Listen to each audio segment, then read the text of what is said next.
Eu peço que você se prepare aí, Raquel, e continue comigo aqui, porque a gente vai falar sobre esse assunto agora com o pesquisador da Fiocruz e coordenador do Infogripe, o Marcelo Gomes. Marcelo, seja muito bem-vindo, uma ótima noite para você. Raquel trouxe os dados para a gente, eu gostaria que você nos ajudasse a entender, né, por que vocês veem uma previsão de alta e o que isso representa para as autoridades no momento em que elas têm uma série de decisões importantes para tomar em relação a carnaval e a outras questões também importantes para a economia, mas que possam significar um risco de disseminação ainda maior da doença. Bem-vindo.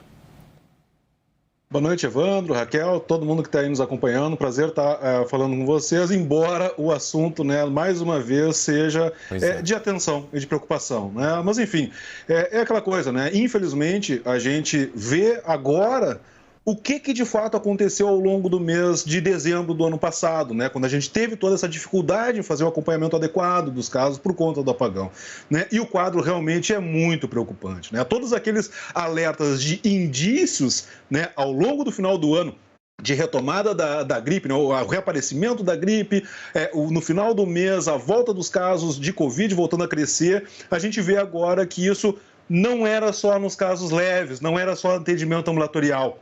A gente também teve um impacto muito grande em internações por conta desses vírus. Num primeiro momento, no Rio de Janeiro, por conta do vírus da influenza, né, já em novembro, começando com força, e depois, final de dezembro, e aí, bom, isso se espalhou para o restante do país, e na metade de dezembro, a Covid, que vinha em queda, volta a subir também, e aí a gente tem esses cenários, né, que alguns estados, a gente teve esse crescimento mais ou menos simultâneo, ao mesmo tempo, tanto da gripe quanto da Covid, e isso, claro, acaba gerando um impacto de internações que foi muito grande e está se mantendo em ascensão, né? Então, para as próximas semanas, próximos meses, a gente tem que tomar todas as medidas necessárias para tentar conter de alguma forma esse avanço.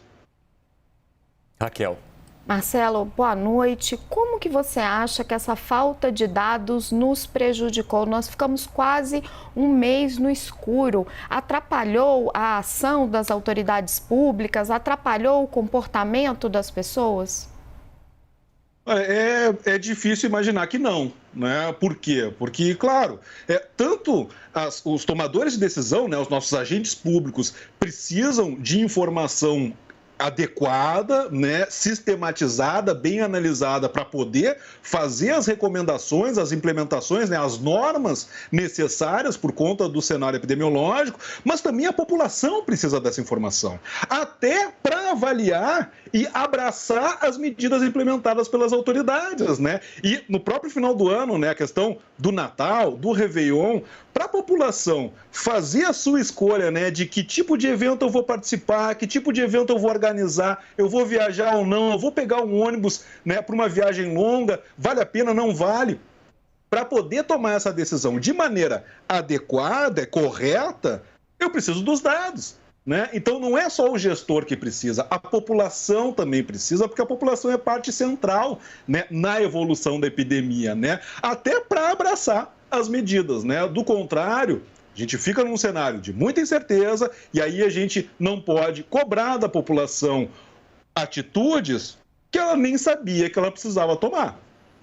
E Marcelo, e aí você tem aquela sensação de relaxamento, né? Você tem aquela sensação de que a situação está passando. Você está olhando agora para essa população, ou parte dela que nos acompanha aqui na CNN. O que você diria para essa população a partir dos dados que vocês pesquisaram por meio do Infogripe?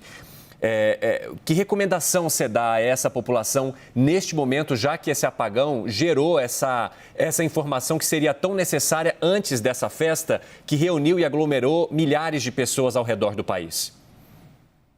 O primeiro ponto, né, eu acho que é importante a gente destacar que os cuidados são rigorosamente os mesmos, né? A gente já sabe o que a gente precisa fazer, né? Boa máscara, tá? Isso é central, boa máscara, não é qualquer máscara, uma boa máscara bem ajustada ao rosto, evitar grandes aglomerações, né? Procurar negociar até com um empregador, né? Se dá para manter trabalho remoto, montar escalas de trabalho para evitar aglomeração no transporte público também, né? E lembrar que, infelizmente, a gente volta a um cenário de crescimento muito acentuado E, portanto, a gente precisa, né, fazer aquela separação dos dominós, né? Porque a transmissão de um vírus respiratório nada mais é do que um dominó batendo no outro e fazendo aquela bagunça toda, né? Agora, se a gente consegue separar um pouquinho um dominó do outro, o primeiro pode até cair, mas ele não derruba o restante.